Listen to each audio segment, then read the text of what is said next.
There are 4 dimensions in order for us to understand what the different cultures and why people behave the way they behave. There are 4 main differences and an attribute. The 4 differences, the attribute is the time orientation.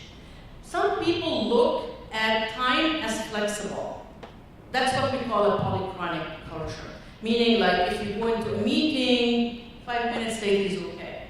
You know, like the Middle Eastern culture, the Hispanic culture, and they care about building relationships more than anything else, really more than business. So they like to take their time to know the people. And that's why on Christmas, when I want people to come to my house at 2 o'clock, I tell them that we start at 12.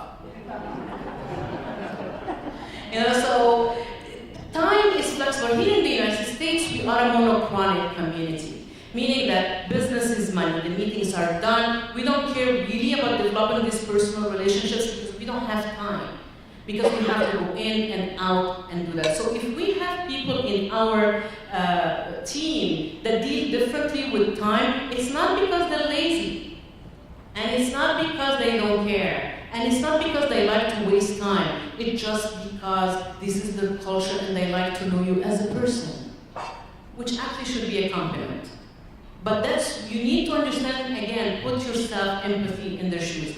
And then comes the way where people look differently if they are individual culture or collective culture. Individual culture, we are in the United States, each we are on our own. So it's about our goals, our achievements, our success. But in other cultures like the Asian, the Hispanic, the Middle Eastern, it's about actually the whole family. It's about the whole group. That's why in certain countries, if you compliment one team member, they will feel kind of shy because they need you to compliment the whole group. It's about groups, it's about families. And that's why, for example, in the Middle East, you hear the word Abu a lot, Abu something. That means the father of. Because they are a family that have a nucleus and they go from there. So if you have a team, you need to know really where they're coming from. Do they like to prefer to work alone or they work better in groups? So putting that in project management, putting that in your idea can help you actually divide the tasks and responsibilities in a better way. Then comes the way how they look at authority. Is it close or far? Like, for example, here in the United States, we see the CEOs and the chairman and the boards, and we call them by the first name.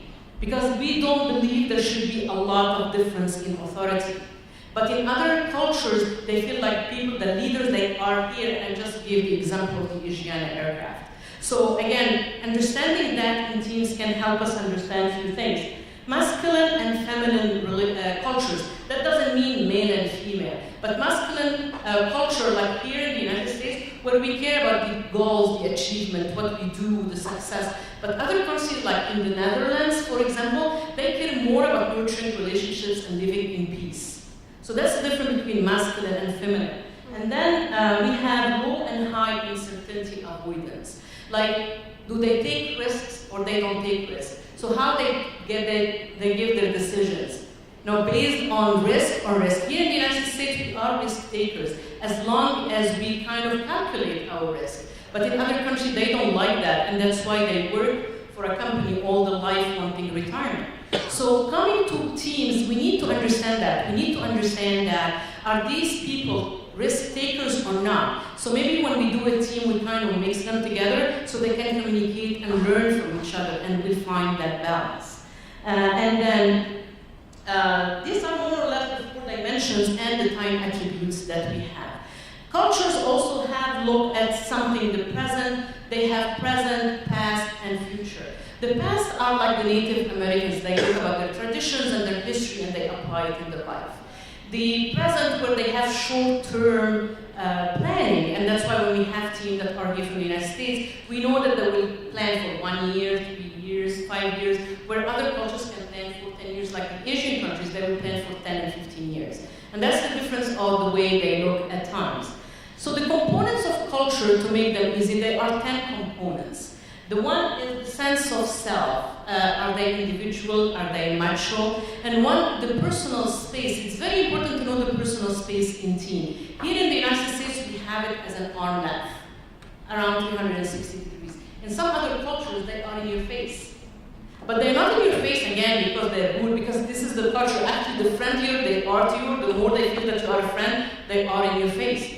So you could be in the Middle East or having a Middle Eastern partner, for example, and they will talk to you and you take a step back. So they advance, take a step back, they advance and you take a walk. And by the way, again, knowing that, again, it's not being rude, it's just being themselves. And some people care about titles more and about what the title says on their cards because it's their self-sense and how it is. And that's how this culture basically works. And the second component is the communication, language, silence, and listening. In certain countries, for example, like Japan, when they salute each other, they kind of bow a little bit. And depending on the degree of bowing is the degree of respect they have to others. Communication can be verbal, non-verbal, or written. And the non-verbal is basically 70% of the communication. For example, eye contact. In certain cultures that are humble, like the Asian and like the Hispanic cultures, they do not maintain direct eye contact because they're humble, not because they're hiding something, or not because they're not truthful. And a lot of people in interviews, when they interview people that do not look at them in the eye, they think they're not trustworthy. It's about their culture. They come from humble culture. And that's the difference. Even the hand gesture are different. Like, for example, what does this mean? Okay, right? Actually, in Japan, it means 0. And it means money in Russia. And it means number 3 in France. And it's a threatening sign in Egypt. And it's an offensive sign both in Brazil and Sardinia, Italy. Just a little sign. What does this mean? Exactly. And it means, actually, like you see here, in Egypt, means patience. Patience. You know, in Italy, it means, my God, that's good. You know, in Greece, it means that's delicious. So a different gesture, and because we are so diverse, if you look in the room, you see how diverse we are. If we don't have in mind, we don't have to know every single thing, what it means, but at least if we know that there are differences that might mean not what we think it is, without us judging it, or without us having the bias or the prejudice of it, we can try to understand and have empathy for these people. And actually we can have a better teamwork on any project that we have. There was a company called Electrolux that did a commercial. They're a Swedish company, and they are like a vacuum cleaner company. And they came to the States and they started having a commercial. And the commercial said, "Nothing sucks like Electrolux." So language is different. You know, even we could speak English, both of us, all of us, but we can mean different things. Like for example, I had in one of the classes that I was teaching. Someone shared with me, they are from Puerto Rico. And Puerto Rico, when they say ahorita, means I will help you. Te ayuda ahorita, meaning I will help you later. But in Mexico, when you say te ayuda ahorita, meaning I will help you now. So he said that to someone, and they stood right there. And he was getting really annoyed. I told you I'm going to help you later. Why are you standing here? But the difference of person, they both spoke Spanish. That's the difference over.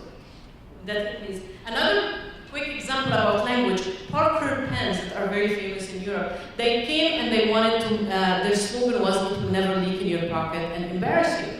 So they wanted to go big in the Hispanic market. So they actually translated embarrass as embarazada. And for whoever speaks Spanish knows that embarazar means getting pregnant. So the slogan actually said it will never leak in your pocket and embarrass you and get you pregnant. So we need to understand that even language, we could speak the same language. Like in England, flat means an apartment, lift means an apartment, lift means an elevator. So we could be talking the same language, meaning totally different things. Living with someone in the house that is from a different culture, I can tell you, that can cause a lot of conflicts. So you need to come from a point where, let me understand first what you're saying before making my decision. So, the dress, appearance, and body adornment.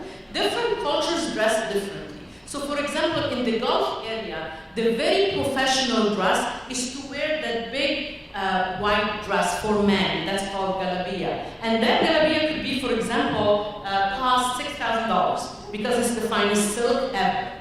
But we see it and I'm like, oh my God, they're not professional. Look how they're dressed.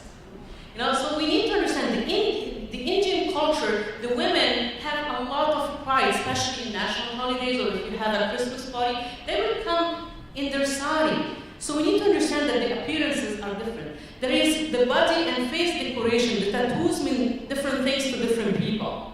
You know, the dressing, and also we need to understand that there are religious way of dressing. Like in Judaism and Islam, the women, because being humble, they have to cover their hair.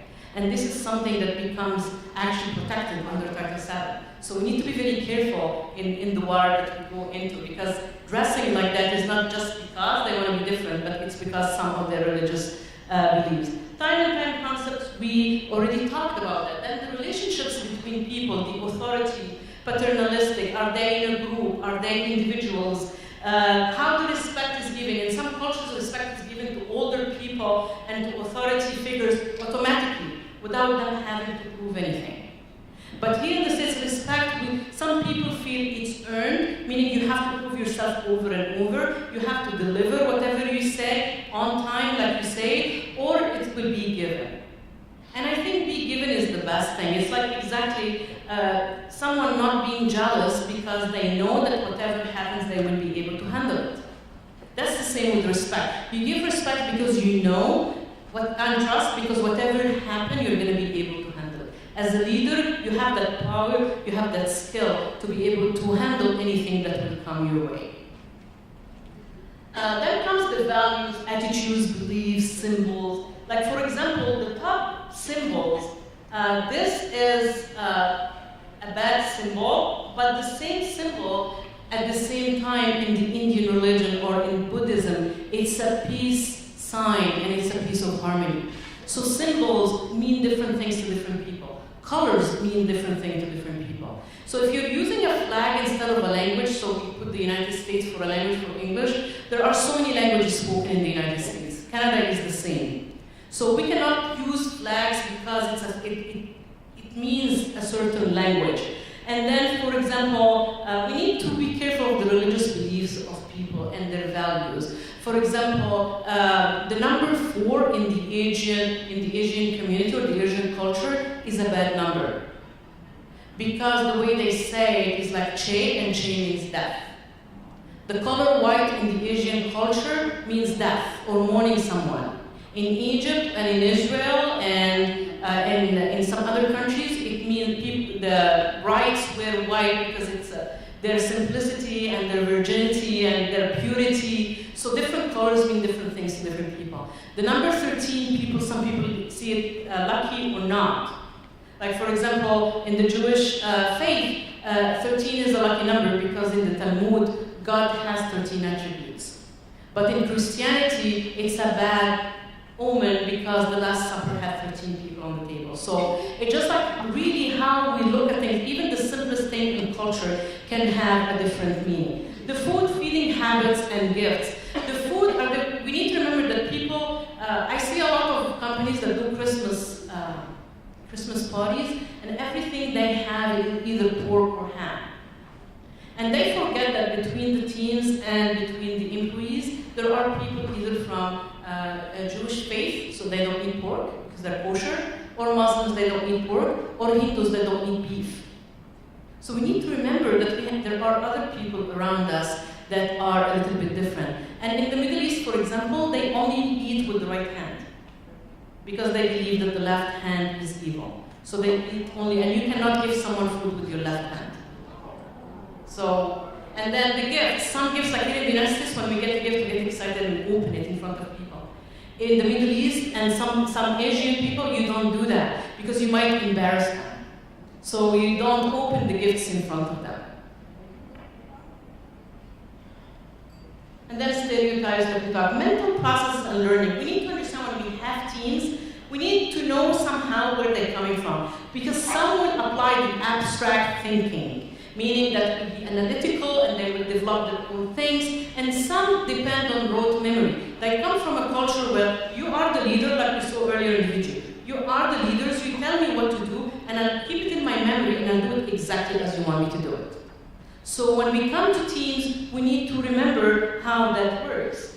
And then the work habits and practices. Some see promotion are good. So if you value me, also in generations, for example, Gen X, the work, if you really want to reward someone, you give them a little bit of vacation time rather than money. And some other cultures, if you value them as human beings and you really show in front of the people, what Jackie said that when you praise someone, praise them in front of everybody. And when you really have to say something not that good, do it in private. So if you value someone, this is the best that they want, and that will create that life. Some people work for life, and some people live for work. So we need to know which part of our team do all that. And then some care about their titles, so if you reward them with titles, that's what really will happen to them. So that's why when we form a team, we kind of, if we think about all that together, we'll be able to create a very homogeneous team using every single person's strength. So instead of having one strength, we might have 10 because we have 10 people.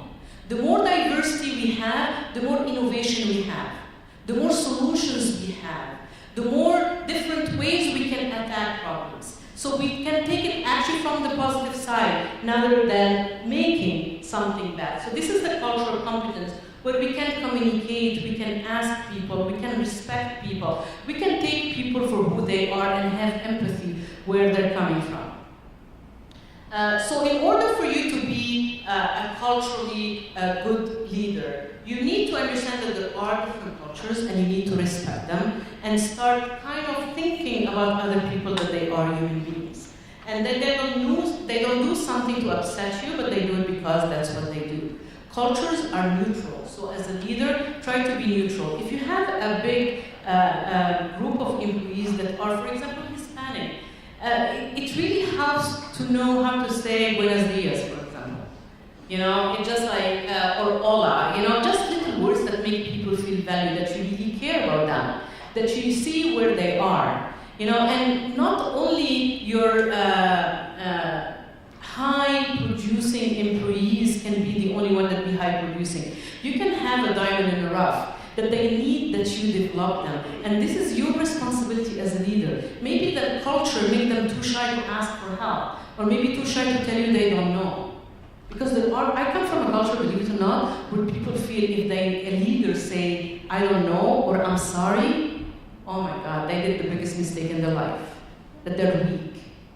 So we need to understand that employees can be that way. So we need to reach out as leaders and believe in our people and help them, give them the best safe environment that we can give them to succeed even more than we did. Because again, this reflects on us and how good leadership that we have. We need to have patience and flexibility. How to build a culture of inclusion. To build a culture of inclusion is know your demographics and talk to people, try to learn about them, ask questions, see how decisions are taken, the work-life balance, and look at what they have. So the thing that I want you to remember is one thing. I do this because I love it and I have a passion for it. I consider myself a small piece in a puzzle. So I come and talk to people like you that are managers, hoping that you can take some of these ideas to create a culture of inclusion. Without the culture of inclusion, you're not going to be able to achieve your goals. Because again, the production, the productivity, the revenues, whatever you can do good, achieving your goals and the organization depend on the people that do them. And if you don't value and respect these people and know they and care enough about them, you're not going to be able to get your goals. And when you value people, they give you value back. So my hope that I will see everywhere a culture of inclusion. I want you to remember the culture of heart, human relations, empathy. Put yourself in other people's shoes. Accept everyone for who they are, even if they are different. Be aware that there are differences. Respect everybody and trust everybody. Thank you so much for having me. It has been a privilege for me to be here.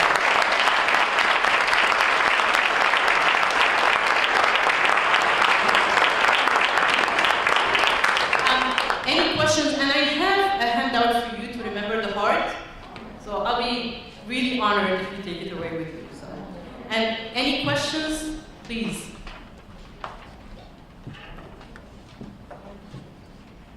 Please. Do you have it, is that slide available for us, or? I'll be happy to email it to you. Okay. If you give me your email address, I'm happy to. Okay. Yes. What is the difference between stereotyping and generalization? The difference is generalization is when we put general characters to a group without looking at it in an erroneous way, without looking at it as a negative way. We are not evaluating or judging it, we are just discussing it to know how to deal with these people. Stereotypes come from a negative connotation where you're actually looking at these people are doing something wrong. So you put them in that negative, bad area, bad box. You put them in a box, basically. That's the difference. And you remember my disclaimer, right?